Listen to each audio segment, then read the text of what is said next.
Well, it's bubbling. You can see it in there bubbling and moving. There's no leaks yet. So I'm out here in the driveway working on the Q. If you saw that video, we did the very common heater hose leak replacement. And while we've got the cooling system open, I'm gonna go ahead and do my thermostat. It's right here. I picked up a new one from the dealer.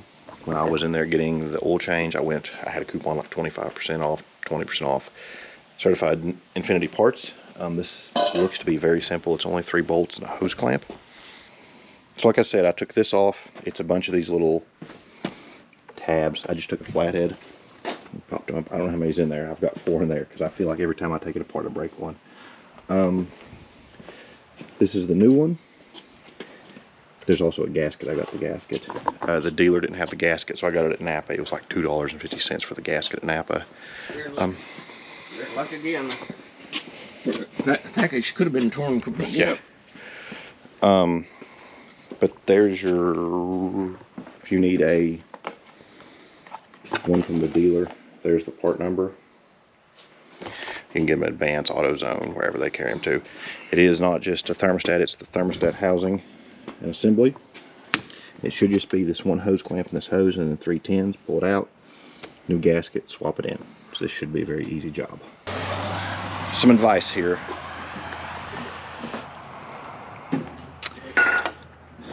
First of all, make sure the engine is not hot.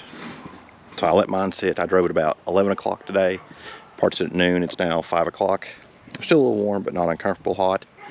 I took the cap off to relieve the pressure. If you're going to do this, my suggestion is to drain the radiator. You'll get most of the coolant out. I was trying to avoid doing that, but I dumped, as you can see, basically all the coolant. So now my other suggestion is do this in a driveway, or I could have done it up there in the gravel, and just I'm going to spray it with the hose, get it rinsed down. There are 3 10mm bolts in there. Make sure you get the exact bolts out because a couple of the bolts are next to the bolts that go through the timing gear cover. So if you take those loose, you might get them out and then not know why the thermostat won't come out. But I got all 3 bolts out. There's a bolt right here. In order to get to it, there's a plug on this. I think this is your like variable valve timing. And plug it and it will let you get in. I used a 10mm on a swivel on a short extension on 3/8. I tried a 1/4 and it wouldn't do it. But I'm going to get the old thermostat out. What's weird is it looked like it was rusting, but so I've got the new one there. And a gasket. The weird thing is that's a metal gasket. So I'd say you could reuse it if you wanted to, but I got a new one just in case. I'm gonna get it lined back up. I'll get the hose back on, and once I get that brass piece back there replaced, that one, we'll start filling it up, and we'll go from there. New one is installed. Like I said, it's 3 bolts and a clip. What I did, I took the new one and got it lined up the way it needs to go, like that. Then I put the gasket on. I wish I'd done this, showed you this before. Then I put these 2 bolts through, so I'll do this one-handed, and use those to hold the gasket on. And when I put it in, I got that bolt started and that bolt started and snugged them down enough to where it would hold itself, and then did that bolt, got that one tight, that one tight, that one tight, and then just went back and kept going around them, working them down until they were right. So the new one is installed. I'm going to put the hose back. Actually, before you do anything, remember to plug this back in. Plug it back in like that. Put the hose back on there. Get it clamped down, and we'll do that back there, and we'll start filling this thing back up. So I got the hose clamp back on down there. We'll start filling this up.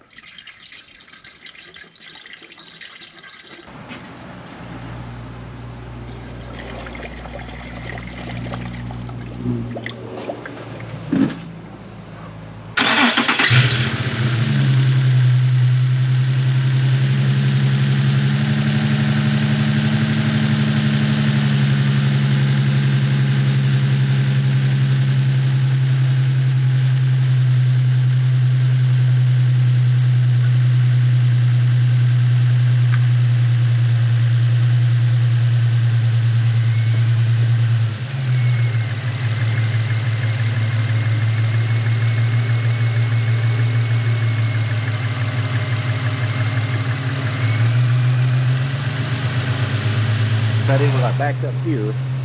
That way, in case it starts dripping or leaking, we can see. We can tell if it's that or this. And I put a gallon in. That's going to take a little bit more than a gallon. So I'm going to watch right here for leaks. And if I'm going to stop here, and what's under the car too. What I'm going to do is I'm going to get another gallon of coolant and put some more in. So the way I recommend doing this is start your car and turn it on defrost, full blast, full temperature. Defrost up here. Okay.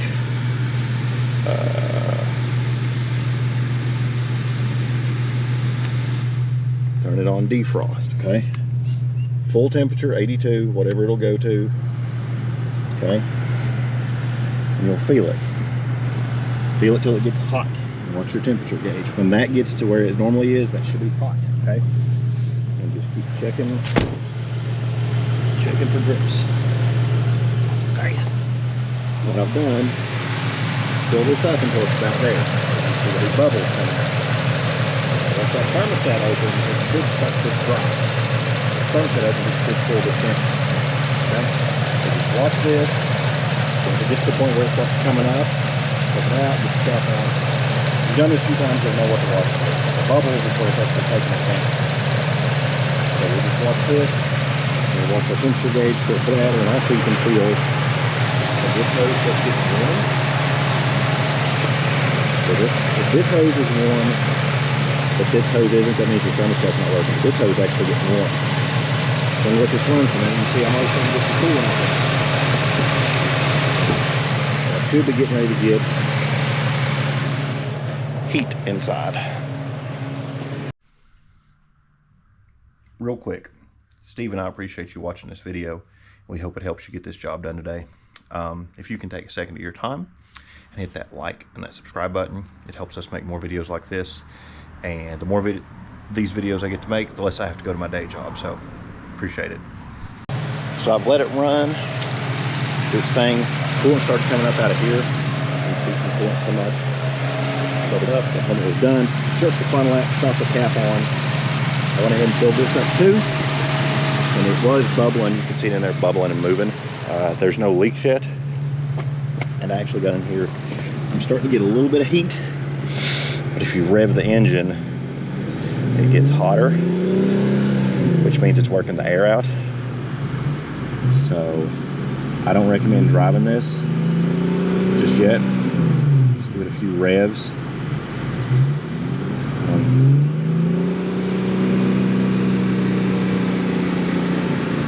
It's getting hot. So,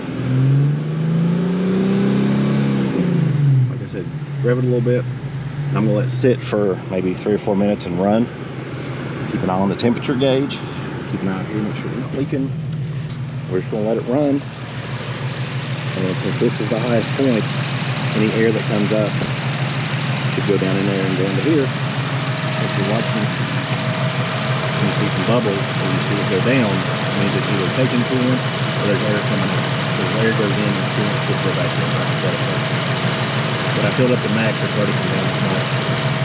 So I don't see any moisture coming out of the thermostat. Like I said, I don't see any drips coming out back there. So I'm gonna let it run for a few more minutes. Put this back, and that's it. 2 easy fixes. I would recommend, this is a good time if you want to drain your radiator, drain it, and then you don't have to deal with all that. But I mean, it's whatever. But hindsight is 20/20. Drain your radiator before you go and do this.